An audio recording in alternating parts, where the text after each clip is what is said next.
Mason Mount, Italy draw a frustrating one for England. Mason Mount insisted England have to improve in front of goal following their 0-0 draw at home to Italy in the Nations League on Saturday. England sit bottom of Group 3 after Saturday's goalless draw at the Molineux Stadium, which was played behind closed doors after fan trouble during the Euro 2020 final between the two sides. The Three Lions' only goal over these opening 3 games came via the penalty spot, with Harry Kane converting in the closing stages of their eventual 1-1 draw away to Germany. According to Mount, the creation of chances would be more of an issue than their realization, but England still have to be able to capitalize after a second draw in 3 games. "It is frustrating," he told Channel 4 post-match. "Obviously we want to win, we want to create chances and score goals. I probably should have done better with my chance, we had a few other chances, so it is something we need to look at. We have created chances but we should have done better with them. We are keeping clean sheets, so it is something that is a positive, but we need to keep working at it. We have had chances today and we probably should have scored, but sometimes you go through little periods where it is difficult. The only thing we can do is keep working hard in training, staying focused and look where we can improve. We have the players to do that, the talent and quality, just work at it." "I thought it would be worse," Italy boss Mancini upbeat after England draw. Italy head coach Roberto Mancini admitted he is surprised by his inexperienced side's start to the Nations League following their 0-0 draw with England on Saturday. Without midfield linchpin Marco Verratti and the likes of Federico Chiesa and Andrea Bellotti, the Azzurri put in an encouraging performance in Saturday's Euro 2020 final rematch, earning a point at the Molineux Stadium. With the majority of the squad earning less than 10 caps before this international window, Italy lead Group 3 after 3 games on 5 points, ahead of Hungary, Germany, and England, who are bottom of the group on 2 points. While conceding, Italy are in early stages of transition after their failure to qualify for the World Cup. Mancini revealed he expected this initial period to be more volatile. "I'll be honest, I did not expect this. I thought it would be worse," he confessed. "We still have a lot to work on, there's a long road ahead full of dangers. We certainly need to score more goals, and if Davide Frattesi had scored in the opening 5 minutes, it would have been a different game. He'll get it next time. I didn't expect us to do so well in these 3 weeks together.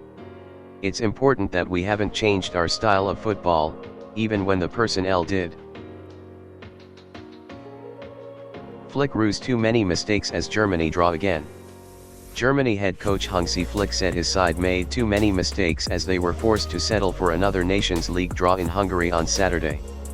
Die Mannschaft were held to their 3rd consecutive 1-1 stalemate in the competition after an early Hungary goal from Schultnagge was quickly cancelled out by Jonas Hoffmann.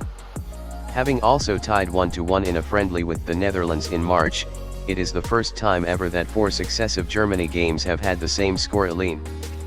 Flick told the national team's official website after the game that he expected a tough encounter, but rude mistakes from his team, who were unable to create many clear chances. "Ahead of the game, I said that this would be our second toughest match after the England game," he said. "Hungary were a very compact unit, and we just didn't manage to play forward convincingly enough, we made too many mistakes. That said, we're still in a process of development.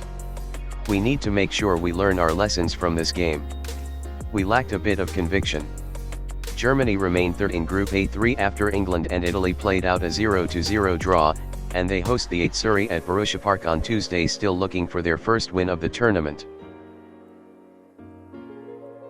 Nunez misses Uruguay win as Liverpool move reportedly nears. Darwin Nunez is reportedly on the brink of joining Liverpool and was left out of Uruguay's 5-0 friendly win over Panama on Saturday. The striker's absence from the match in Montevideo was confirmed following the announcement of the teams.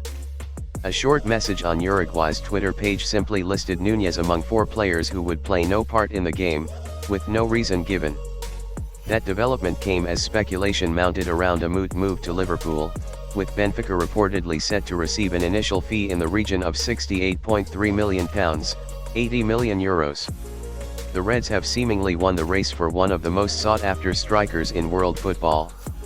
Nunez scored 34 goals in 41 games for Benfica in 2021-22, including 6 in 10 in the Champions League, as he netted in both legs of the quarter-final against Liverpool.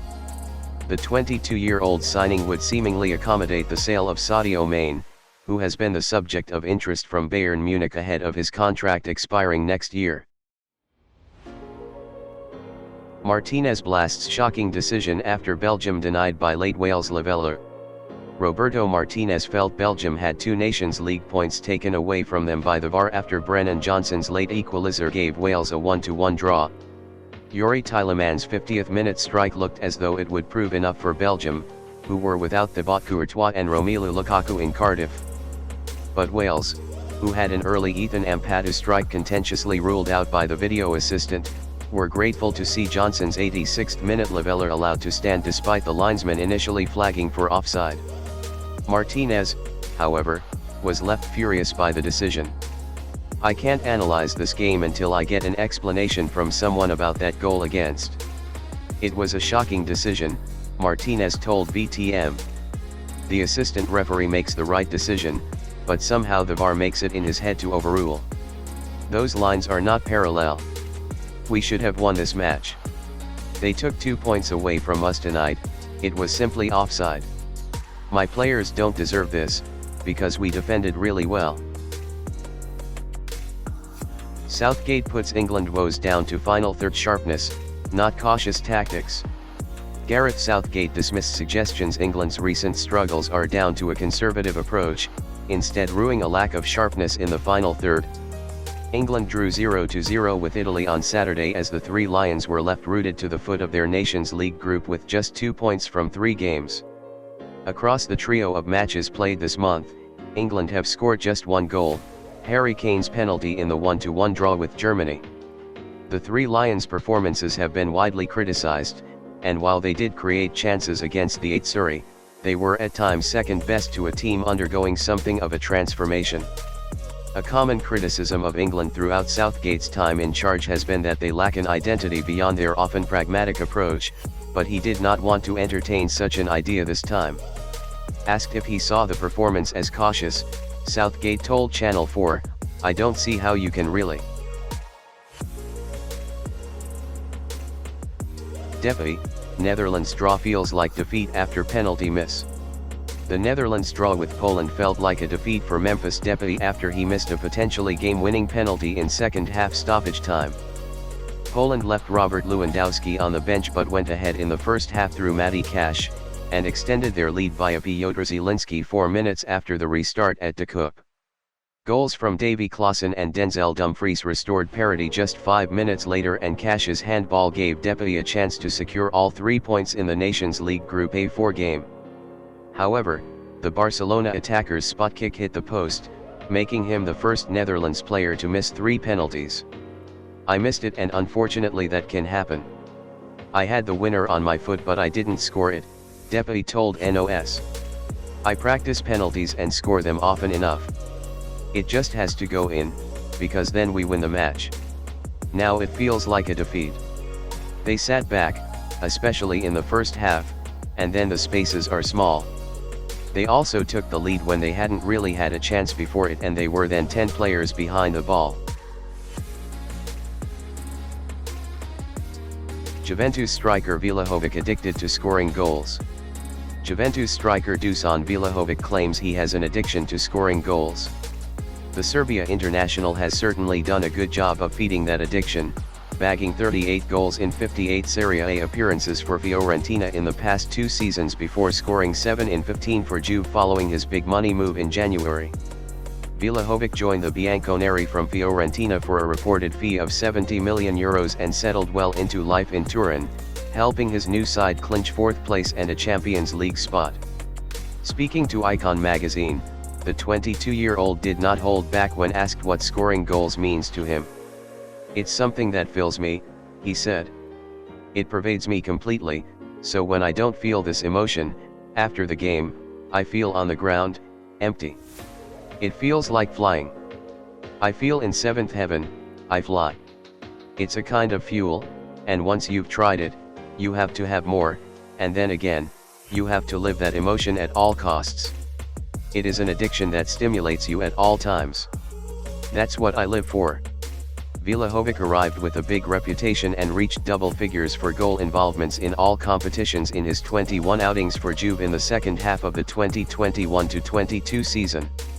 His 10 goals and assists combined were at least 2 more than any other Juve player between his debut in early February and the end of the campaign. I dedicate myself to football 24 hours a day, 7 days a week, he added, and when I go home, what do? I watch football games. Barcelona very close to Gaby agreement. Barcelona are confident of tying star teenager Gaby to a new contract at Camp Nou, according to Joan Laporta. Gaby enjoyed a breakout season with the Blaugrana in 2021-22, starting 36 matches and appearing in 47. The 17-year-old is the youngest of a number of exciting talents at Xavi's disposal, with only Borussia Dortmund striker Youssoufa Moukoko, also 17, scoring in Europe's top 5 leagues at a younger age this term. In netting against the Czech Republic last week, Gaby became Spain's youngest ever scorer, taking the record from Barca teammate Ansu Fati. But the midfielder is only under contract in Catalonia for another 12 months, meaning Barca must act swiftly, as they are doing. Laporta, the club president, told reporters, "We're optimistic, because we want Gaby to stay at Barcelona." Courtois not in with a realistic shot at Ballon d'Or, says Cech. Thibaut Courtois is unlikely to win the Ballon d'Or because goalkeepers will always lose out to goal-scoring outfielders, says Petr Cech. It was suggested Courtois could be in with a chance of winning the award following his man-of-the-match performance in Real Madrid's 1-0 Champions League final victory over Liverpool, although he said it was impossible. He made 9 saves in the match, the most by a goalkeeper in a final in the competition since at least the 2003-04 season, and prevented 2.5 goals according to Opta's expected goals on target metric. Courtois also led the way in goals prevented as Madrid won La Liga, with his 4.9 putting him top of the charts. Cech praised the former Chelsea goalkeeper but suggested the Ballon d'Or is likely out of his reach, with Karim Benzema the favourite to take the accolade. Bulgaria's Nedelev undergoes surgery for brain injury following team bus accident. Bulgaria midfielder Todor Nedelev has undergone surgery for a brain injury sustained in a serious road accident involving his national team in Georgia.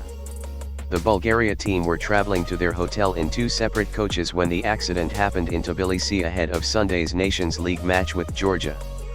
Nedelev, who plays club football for Botep Plovdiv and has previously represented Bundesliga side Mainz, was transported to a local hospital and underwent extensive tests. The Bulgarian Football Union, BFS, confirmed on Saturday that the 29-year-old suffered a craniocerebral trauma and required surgery, which was successful. The BFS added that all other players and members of staff involved in the accident are in good health.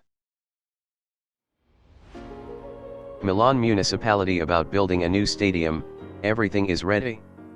Despite official statements from the Milan Municipality in recent months regarding the start of construction of a new stadium, the obstacles of the Milan City Council have suddenly resumed and Milan does not intend to wait any longer.